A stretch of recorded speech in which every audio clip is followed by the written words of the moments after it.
E aí, tudo bem? Que bom que você chegou até aqui. Seja muito bem-vindo ao canal oficial da Igreja CI. A mensagem que você vai assistir ou ouvir agora, ela é do nosso culto de jovens, o Tamo Junto, que acontece todos os sábados às 20 horas.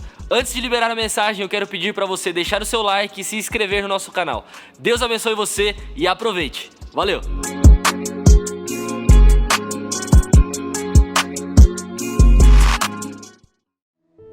E aí eu digo, não, agora eu escolhi por Cristo, agora eu vou abandonar tudo.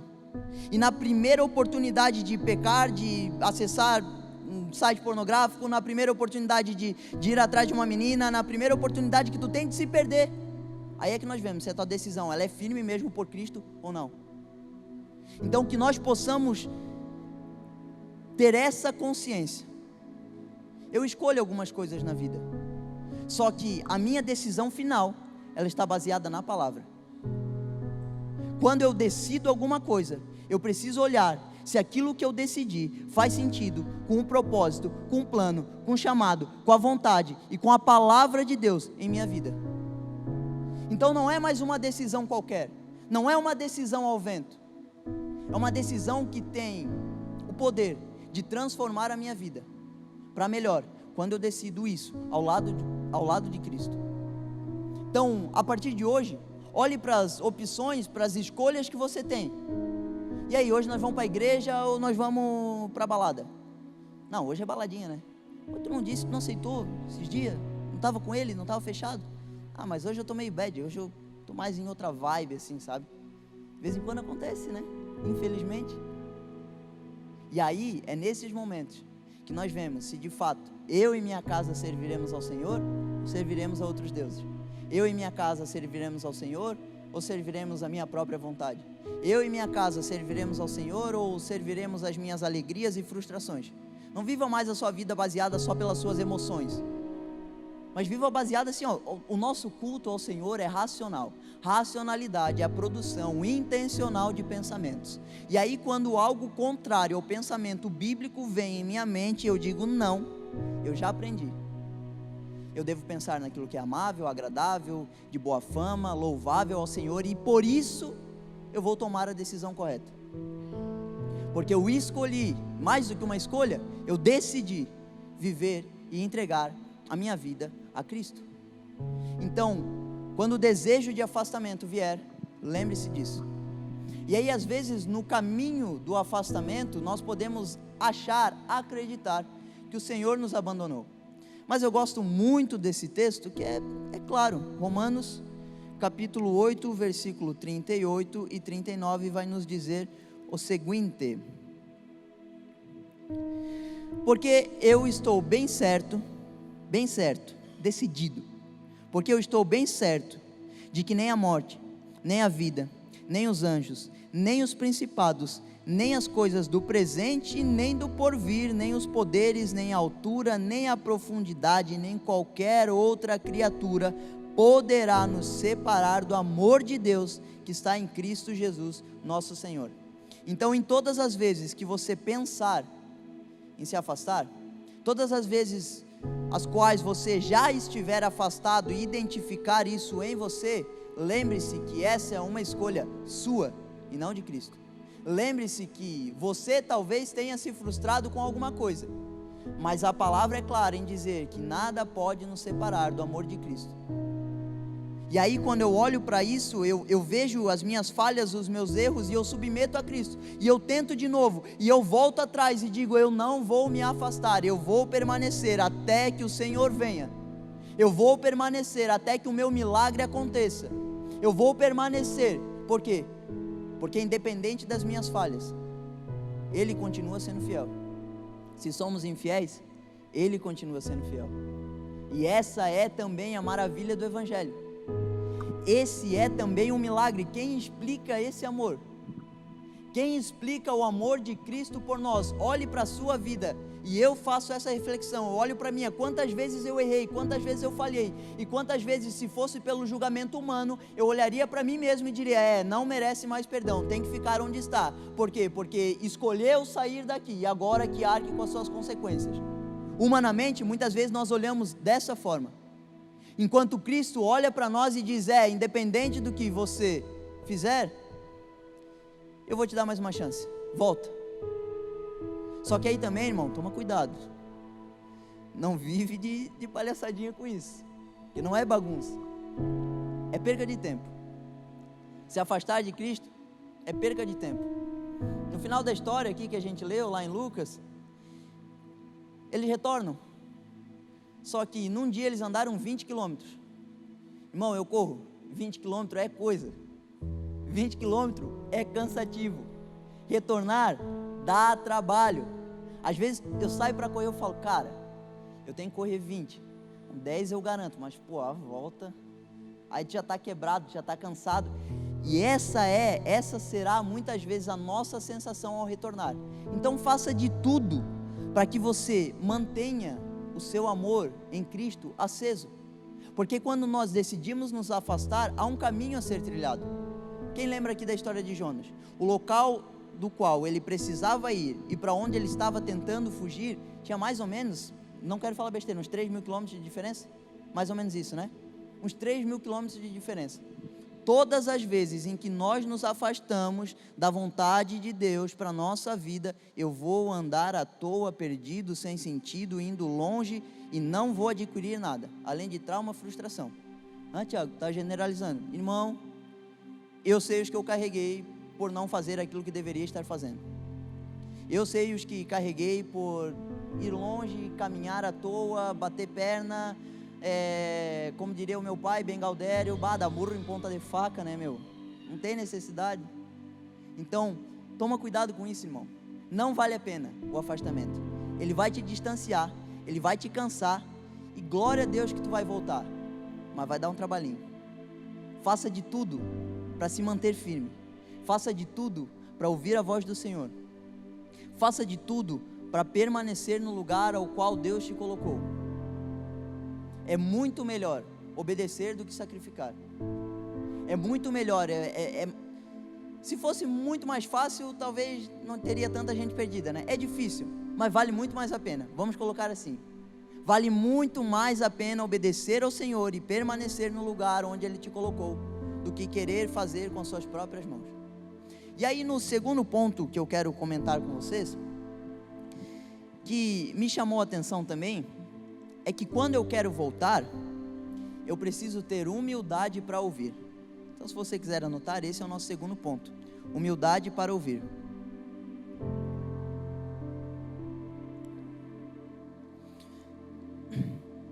Porque a indignação deles com Jesus, num primeiro momento, de tipo, tu é o único que não sabe o que aconteceu? Como assim? Todo mundo sabe, é sério que tu não sabe? Ela é retrucada de uma certa forma lá no versículo 25, diz assim, então lhes disse Jesus, como vocês são insensatos. Insensatos em outras traduções, talvez perdendo as faculdades mentais, a lucidez, ficando louco, emburrecendo de uma certa forma. Como vocês são insensatos e demoram para crer em tudo o que os profetas disseram. Então, num primeiro momento, onde Jesus teve a oportunidade de falar com eles, o que ele disse foi, cara, vocês são, além de insensatos, além de doido, vocês são lentos, demoram para crer. E aí, às vezes, quando vem esse choque assim para nós, sabe, tipo, meu Deus, eu vi o que eu não queria, aí eu saio fora. Só que nesse ponto deve entrar a nossa humildade, porque quando eu quero retornar, e quando eu de fato quero viver uma vida com Deus, eu preciso me colocar no meu lugar, e no meu lugar sozinho eu não consigo, sozinho eu não posso, sem Cristo eu não vou, sem Deus em minha vida, não dou mais um passo. E aí eu começo a deixar de lado as minhas vontades, eu começo a olhar para os meus desejos e dizer, não, eu vou submeter as minhas vontades à vontade de Cristo. Mas para isso eu preciso de muita humildade. Porque às vezes, por exemplo, nessa vida de liderança, alguns vêm conversar com nós e, mano, eu quero um conselho. Só que a verdade não é um conselho, é uma afirmação para o pensamento. Então, se eu for a favor do teu pensamento, tu permanece. Se eu te disser, mano, tu está errado, ali na frente, eu estou vendo já, tu vai quebrar a cara. Ele fala, não, irmão, tu está fora da visão, tu não tem o que eu quero, tu não tem o que eu preciso, eu vou fazer do meu jeito. Então, quando eu não me coloco nesse lugar de aprendizado, tu me falou aquilo que eu não queria, mas talvez seja isso que eu preciso, porque até aqui eu tentei do meu jeito e não deu certo.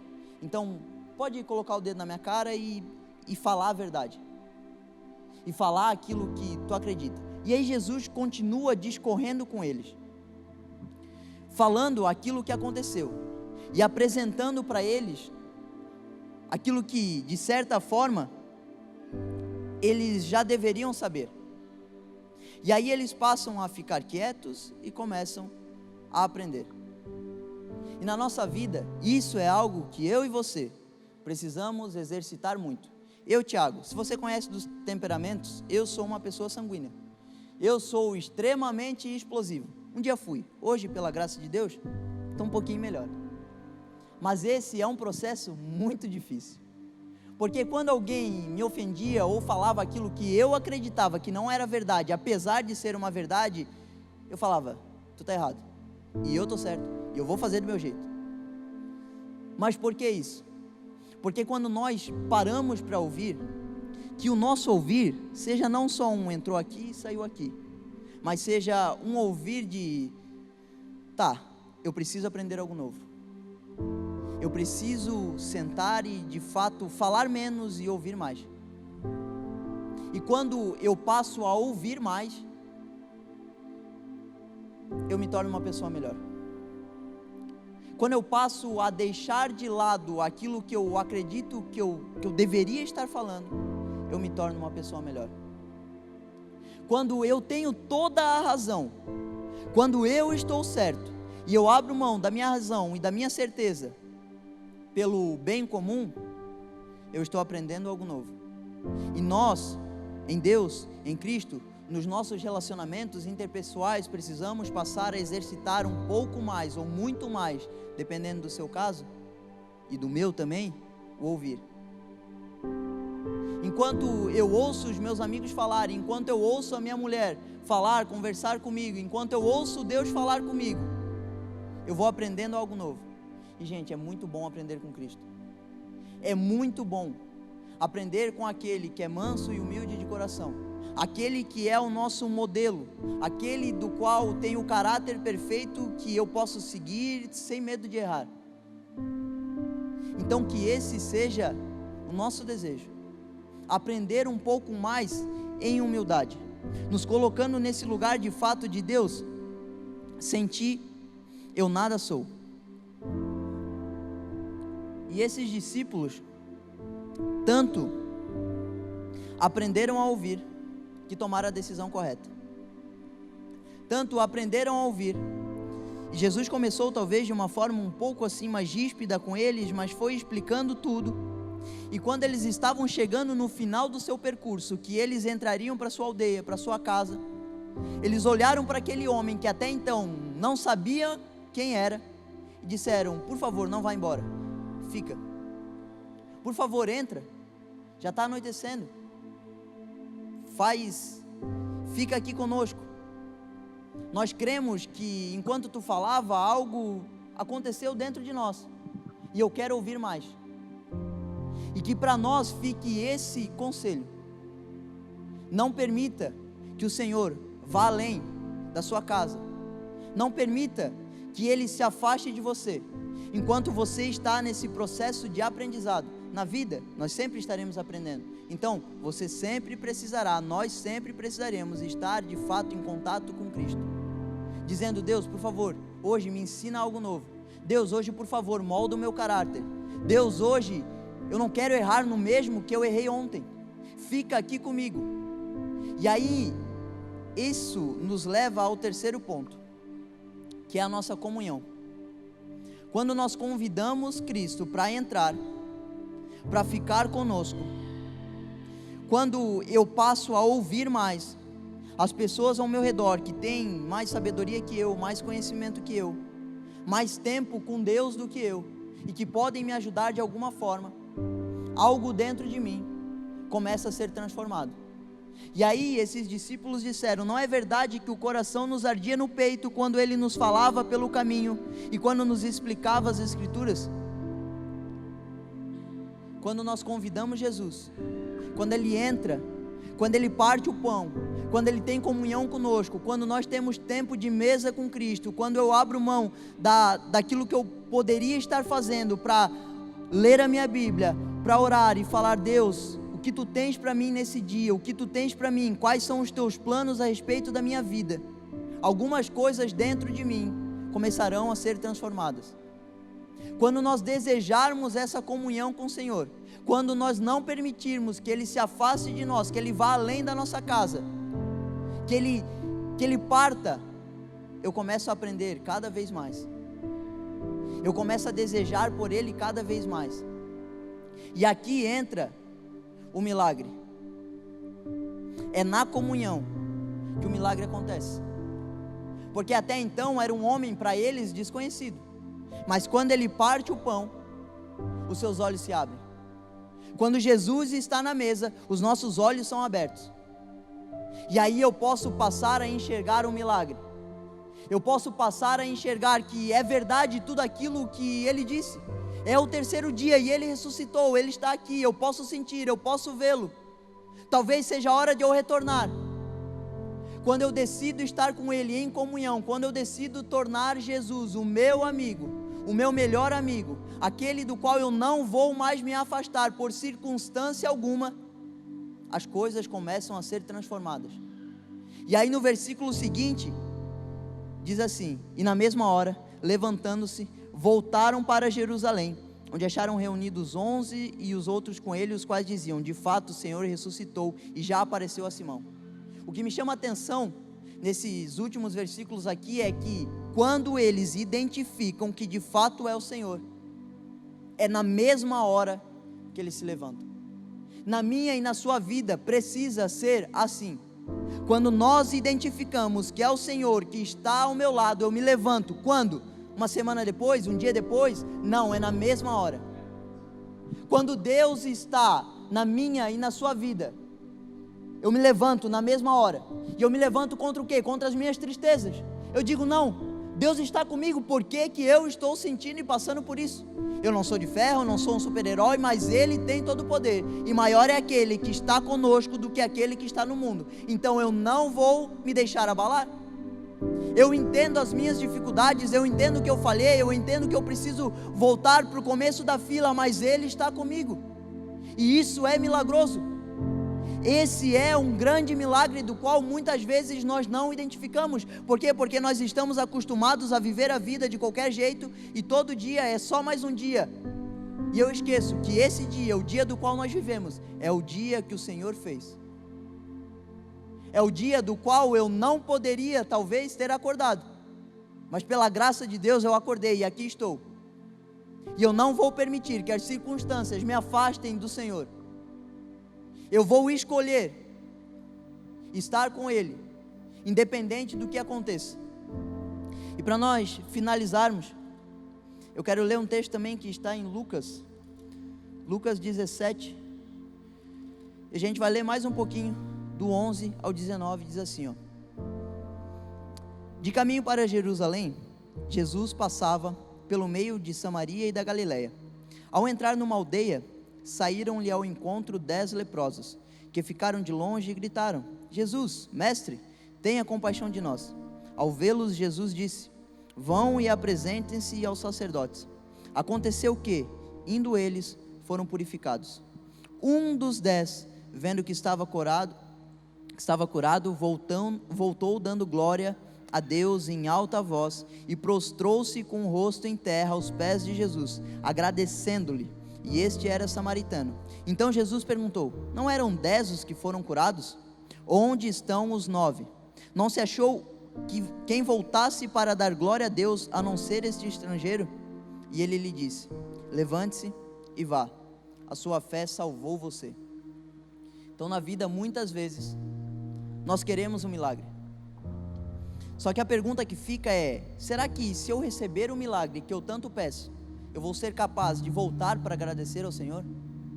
Será que se eu receber um milagre que eu tanto espero, eu vou ser capaz de dizer, aconteceu, mas aconteceu não porque eu sou bom, não porque eu fiz tudo que podia, mas porque Deus é bom. Aconteceu porque Ele continua sendo fiel em minha vida, independente das circunstâncias. E aí por isso eu retorno. Sabe por que muitas vezes eu e você não recebemos o milagre esperado? Porque Deus sabe que se Ele te der, cara, tu vai sair correndo e tu nunca mais vai olhar para trás. Tu não vai ser capaz de voltar e dizer, Deus, muito obrigado.